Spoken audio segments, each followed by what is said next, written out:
Assalamualaikum warahmatullahi wabarakatuh. Waalaikumsalam warahmatullahi wabarakatuh. Innal hamdalillah tabarakalladzi biyadihil mulku wa huwa ala kulli syai'in qadir. Alladzi khalaqal mauta wal hayata liyabluwakum ayyukum ahsanu amala wa huwal azizul ghafur. Asyhadu an la ilaha illallah wahdahu la syarika lah wa asyhadu anna Muhammadan abduhu wa rasuluh la nabiyya ba'da. Fassalatu wassalamu ala rasulillah wa ala alihi wa sahbihi wa mawala amma ba'd. Qad qala Allah ta'ala fi kitabihil karim, a'udzu billahi minasy syaithanir rajim. Bismillahirrahmanirrahim. Wa kulla insanin alzamnahu ta'irahu fi 'unuqihi wa nakhriju lahu yawmal qiyamati kitaban yalqahu manshura.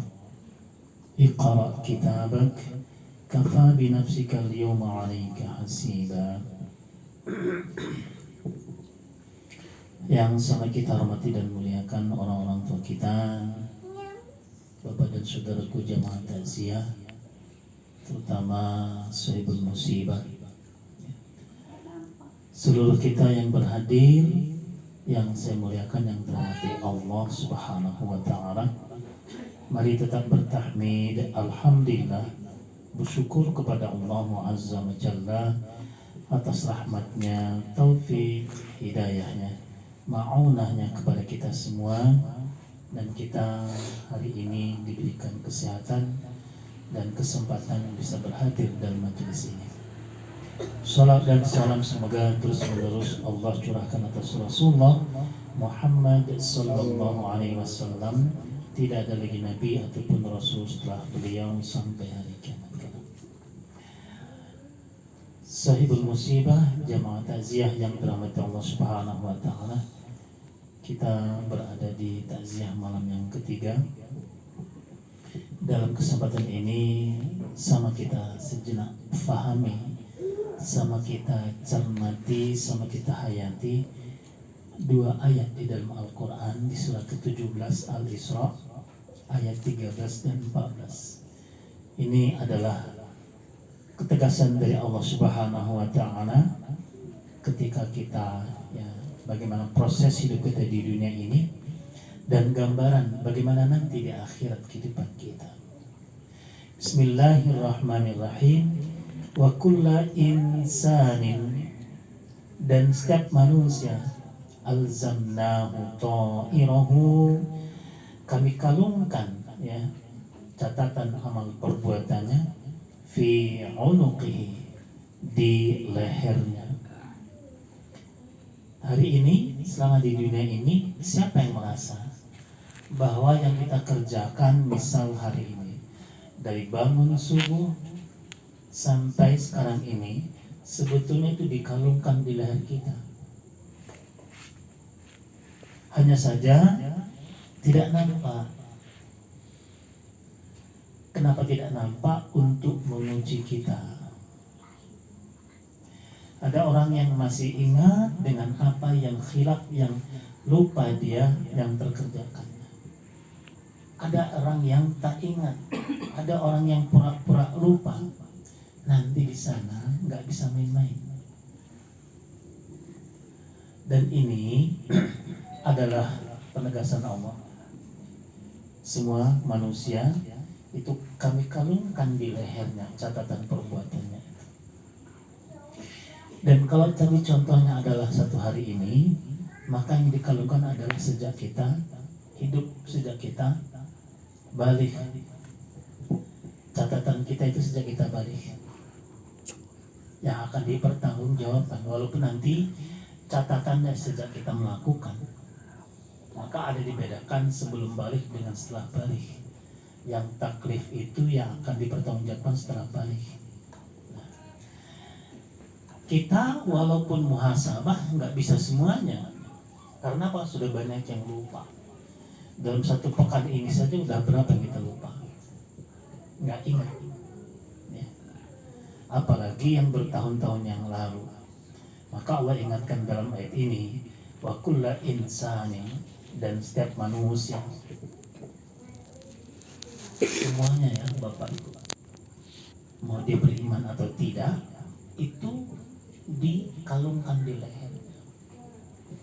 Nah, wa nukhriju lahu yaumal qiyamah, dan akan kami keluarkan nanti pada hari kiamat kitaban, dalam bentuk kitab. Jadi yang dikerjakan setiap hari bertahun-tahun seumur hidup itu nanti akan muncul dalam bentuk buku catatan. Maka semakin lama hidup seseorang semakin banyak catatannya. 100 tahun, 200 tahun, 400 tahun. Jemaah rahimakumullah, ayat ini menjelaskan tentang manusia, tapi sebetulnya juga selain manusia, termasuk bangsa jin, itu juga dicatat oleh malaikat. Jin tak nampak dicatat oleh malaikat yang tidak nampak. Karena apa? Nanti semua kita akan mempertanggungjawabkan perbuatan kita. Yalqahu, yang akan ia jumpai, mansyura. Kitab itu ketika dijumpai bentuknya terbentang, terbuka. Bukan seperti kita menerima kitab dari seseorang tertutup. Kalau hari ini kita beli buku itu sampulnya diplastikin lagi. Itu apa? Kerapian. Di akhirat nanti setiap orang akan menerima catatan perbuatannya itu sudah terbuka.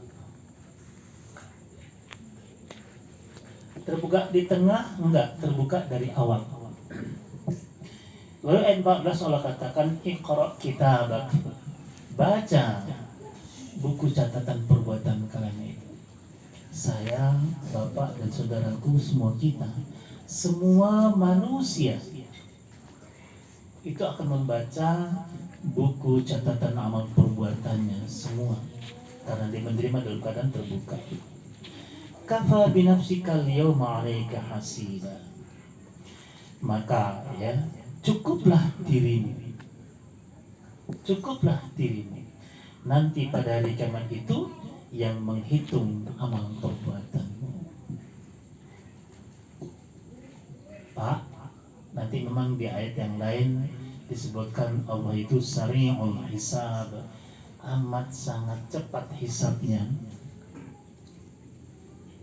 Ayat ini menjelaskan ya, nanti setiap orang akan menghitung sendiri ya, dari menerima kitab dalam keadaan terbuka, baca sendiri, ngitung sendiri. Apakah ayat itu bertentangan? Tidak. Ini adalah prosesnya. Jadi begitu dibangkitkan, dikumpulkan 50.000 tahun di padang mahsyar, baru ada instruksi baru menerima catatan dalam keadaan terbuka, baca, semua kita baca, menghitung, semua kita menghitung.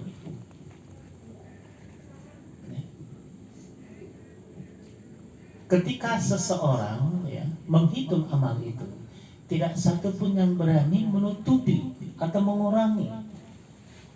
Misal dosanya dikuranginya, nggak ada yang berani. Juga menambah amal juga nggak berani. Karena apa? Sebelum manusia membaca catatan perbuatannya, Allah sudah tahu, malaikat sudah melaporkan. Masih ingat kan Pak, kapan amal perbuatan kita dilaporkan kepada Allah Subhanahu wa Ta'ala? Inilah yang menjadi dorongan juga Rasul itu puasa Senin Kamis. Setiap Senin di waktu asar itu malaikat melaporkan. Kenapa Rasul itu berpuasa hari Senin dan Kamis? Salah satu alasan dari sekian banyak alasan adalah Rasul ingin ketika ditanya ya, malaikat itu oleh Allah Subhanahu wa Ta'ala, malaikat menjawab, ya Allah, hamba sedang berpuasa. Itu. Dan Allah senang ketika ditanya hambaku lagi ngapain, lagi beribadah. Ya. Nah, nanti saya sarankan ya, juga baca ayat 15 ya, juga 16. Tapi yang saya bagi di sini hanya 2 ayat saja. Nah, kenapa hanya 2 ayat saja? Itu berkaitan dengan bagaimana kita nanti di sana. Jadi ketika kita pingin yang kita baca adalah yang baik-baik, kita pingin yang kita baca adalah yang menyelamatkan kita, mudah-mudahan ini akan mengajak kita semua untuk lebih banyak berbuat kebaikan, lebih banyak mengamalkan kebaikan. Nah, di samping itu ada sebuah sejarah di masa Rasulullah Muhammad sallallahu alaihi wasallam, seorang sahabat ya, sebagai mengatakan Nu'man namanya. Ia bertanya kepada Rasulullah, "Ya Rasulullah, hal baqiya min birrin abawayyin syai'un abirruhuma bihi ba'da wafatihima?" Ya Rasulullah, masih adakah lagi sisa sedikit kebaikan yang bisa aku lakukan, sedikit bakti yang bisa aku lakukan setelah kedua orang tuaku wafat, setelah wafat keduanya? Qala, Rasul mengatakan, na'am, iya masih ada. Yang pertama adalah, kata Rasulullah,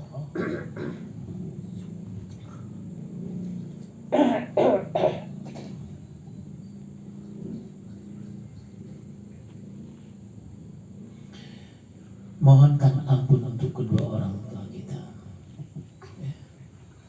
Qala na'am, ya. Istighfaru lahuma, seringlah banyaklah memohonkan ampun untuk kedua orang tua kita. Nanti dalam teks yang lain, as-salatu alaihima, mendahulukan as-salat. As-salat itu Bapak Ibu maknanya ada 2 ya. Yang pertama as-salat maknanya adalah salat, yakni salat janazah, salat atas jenazahnya. Yang kedua as-salatu bermakna ad-du'a, yaitu mendoakan. Nah, kalau menyelamatkan orang tua kita itu sekali, tapi mendoakan orang tua kita sampai kapanpun. Mungkin orang tua kita wafat sudah belasan tahun yang lalu. Apakah mungkin 12 tahun yang lalu, atau mungkin 17 tahun yang lalu, atau mungkin 30 tahun yang lalu. Hari ini kita masih diberikan kesehatan, kita mendoakan orang tua kita, Rabbi firli wali walidayya warhamhuma kama rabbayani shaghira. Atau juga nanti Rabbana firli wali walidayya walil mu'minina yauma yaqumul hisab. Banyak sekali bentuk doa itu. Setiap kita mendoakan orang tua kita, yang pertama berdoa itu beribadah. Kita dapat pahala, dapat pahala. Yang kedua, doa itu dikabulkan oleh Allah Subhanahu wa ta'ala, apalagi kita anak kandungnya atau anak muridnya. Ya, jadi doa anak yang soleh itu maknanya lebih cenderung dan kuat anak kandung. Tapi juga bisa anak yang lain, anak murid, anak asuh. Ya, banyak sekali lah. Walaupun tidak lama bertemu, tapi ketika ada ilmu yang diajarkan dan diamalkan, malah nanti 2 di situ. Satu doanya, yang kedua mengamalkan ilmunya. Nah, jadi mendoakannya tidak terbatas dengan beberapa waktu, tapi sampai kapanpun. Dan ingatkanlah, didiklah, ajarkanlah agar anak kita juga mendoakan orang tua kita, yakni kakeknya, terus ke atas. Itu makanya ada orang nanti di akhirat, seorang hamba yang dia derajatnya di dalam jannah itu tinggi dan terkejut, dan dia mengatakan, Rabbi ma hadza, ya Tuhan, apa ini kok sampai ke sini? Padahal perkiraanku, amalku nggak sampai ke level ini. Apa jawab Allah? Bistighfari waladika laka. Ini engkau bisa naik pada tingkat setinggi ini karena permohonan ampun anakmu atas dosa-dosamu. Naik. Yang kedua, sudah dua itu deh. Tadi as-salatu alaihima, yang kedua wastighfarullah. Yang ketiga, wa infadu ahdihim min ba'dihima, menunaikan yang sifatnya yang diniatkan, baik yang dikatakan atau tidak terkatakan, ya. Apa yang pernah direncanakan orang tua. Banyak ulama kita mencontohkan jika orang tua dalam kesempatan ngobrol, pinginlah bersedekah ke masjid, pinginlah berinfak ke masjid, atau pinginlah ada juga orang tua yang pinginlah memberi makan anak yatim 10 orang dan sangu, atau mungkin ya sekedar untuk pegangan anak yatim itu, karena anak yatim itu anak yang susah, tidak ada orang tua. Nah, anak berusaha untuk itu atau melaksanakan amal itu juga boleh.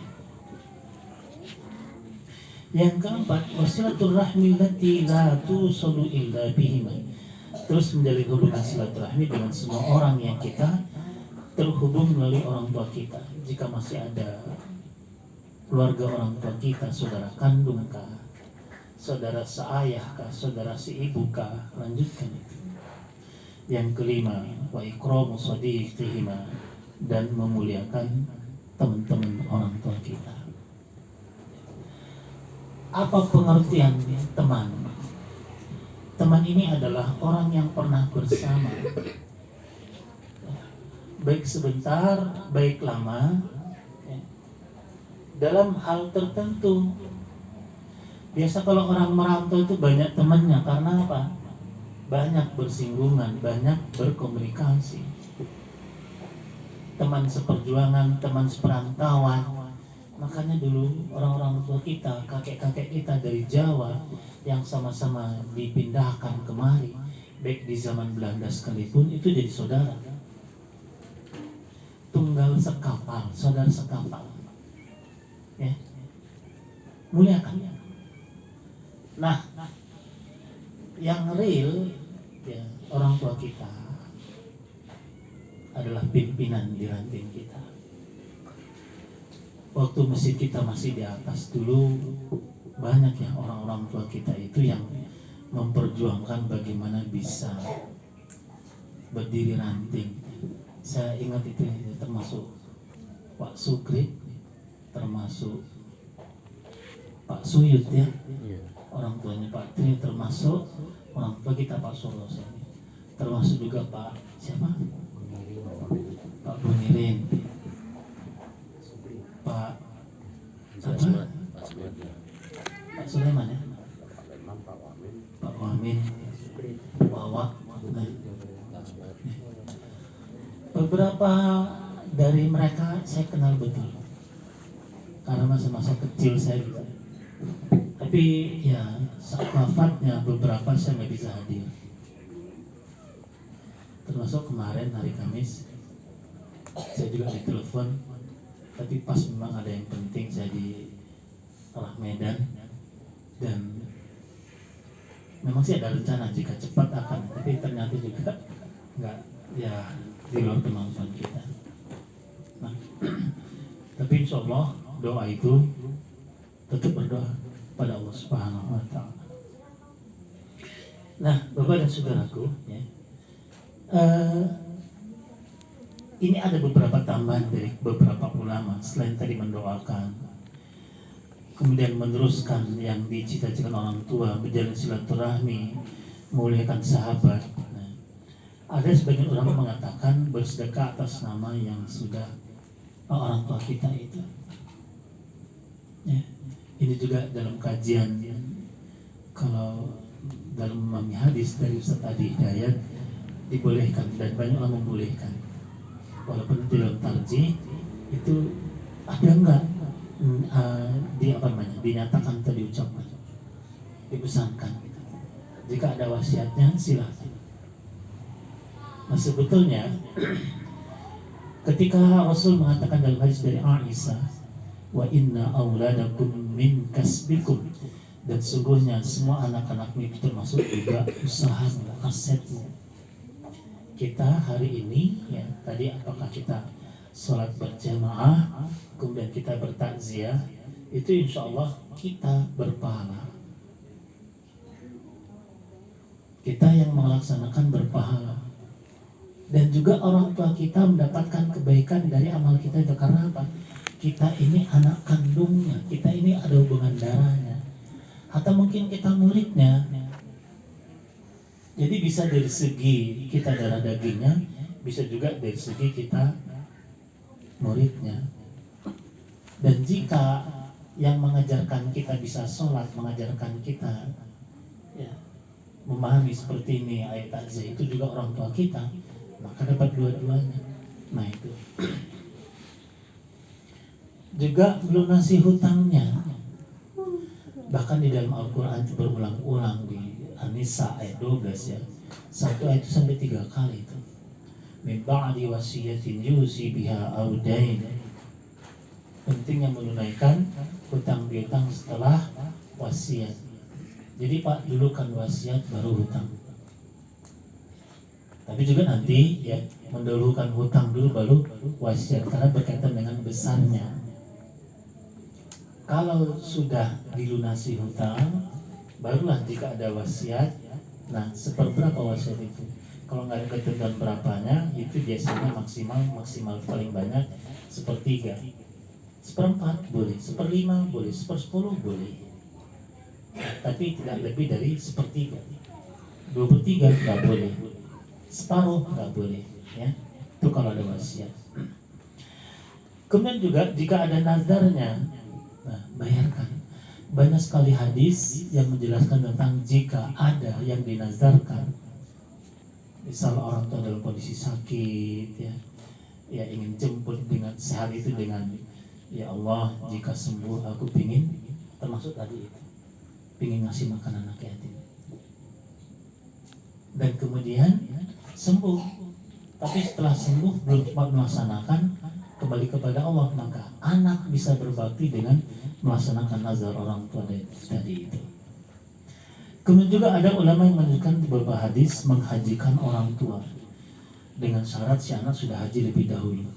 Ini memang hadisnya sahih, berkaitan dengan masa Rasulullah. Ada seorang sahabat Subulmah namanya, ketika melontar jumroh, dia menyebutkan nama orang lain. Ditanya Rasul, siapa itu? Orang tuaku. Maka kata Rasul, ya, hajilah dulu untukmu, baru nanti haji untuk orang tuamu. Artinya apa? Anak berhaji dulu untuk atas nama si anak, baru kemudian bisa berhaji sama orang tua. Kalau hari ini karena ngantri itu panjang, sampai kita di Langkat ini kabarnya sudah kalau daftar hari ini maka berangkatnya nanti 20 tahun yang akan datang. Binjai 22 tahun itu berapa? Lebih lama lagi. Karena apa? Binjai itu kecamatannya sedikit, penduduknya padat. Nah, bagaimana dengan ketika ingin menghajikan orang tua?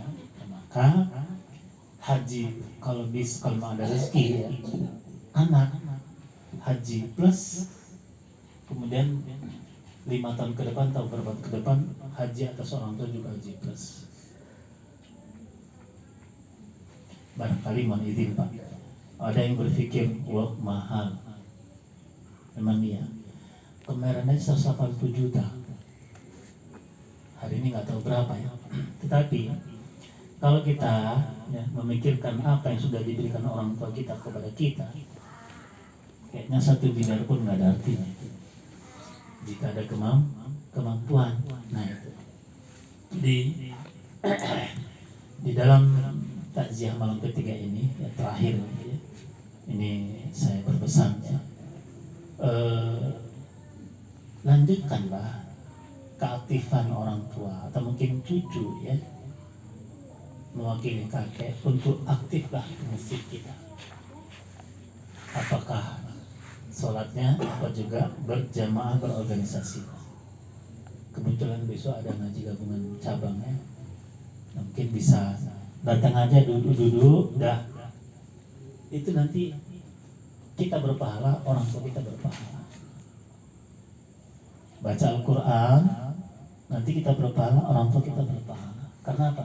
Karena kita adalah aset orang tua kita. Kalau sebagian teman-teman kita itu mesti dinyakan, dihadiahkan untuk orang tua kita. Tapi yang lebih kuat, lebih roji, tanpa pun niatkan karena niat itu lillahi ta'ala. Niat yang paling mulia itu lillahi ta'ala, beribadah, baca Quran atau apapun. Maka begitu kita melaksanakan ibadah, itu juga memberikan kebaikan kepada kedua orang tua kita ya. Artinya bahwa nggak usah sanksi, nggak usah takut, beribadah saja. Semaksimal kita bisa beribadah, beribadah. Kita berinfak, berinfak. Makanya ada orang yang rutin berinfak setiap pagi. Berinfak, dia berpahala, orang tuanya juga berpahala. Ada yang dia bersedekah semampunya kepada orang lain ya. Mau di hari apapun, ada yang mengkhususkan Jumat, silakan aja. Nah, dia berbuat baik, apapun kebaikan itu juga berikan kebaikan kepada kedua orang tuanya. Semoga kita semua adalah menjadi hamba-hamba Allah yang soleh, yang juga bermanfaat untuk kedua orang tua kita, dan juga terus ke atas sampai ya, selama semua yang muslim. Dan sesungguhnya kita semua nanti akan berkumpul lagi, kita, orang tua kita, anak kita, cucu kita ya, kakek kita, itu nanti akan kumpul lagi dengan rahmat Allah Subhanahu wa Ta'ala semuanya. Cuma 3 pesan Allah kepada kita. 1, kuatkan iman kepada Allah. Yang kedua, banyakkan beramal soleh. Yang ketiga, sabar. Sabar ya. Insya Allah 3 hari ini akan menjadi sebab kita dikumpulkan di akhirat nanti dengan rahmat Allah Subhanahu wa Ta'ala. Ini yang bisa saya bagi. Mohon maaf saya lebih dan kurang ya atas segala sesuatunya. Dan mari kita sadari bahwa segala ini itu milik Allah Subhanahu wa Ta'ala. Wallahu a'lam bishawab. Subhanakallahumma bihamdika asyhadu an la ilaha illa anta astaghfiruka wa atubu ilaik. Nasrullahi wa fathun qarib wa basyiril mu'minin. Wassalamualaikum warahmatullahi wabarakatuh.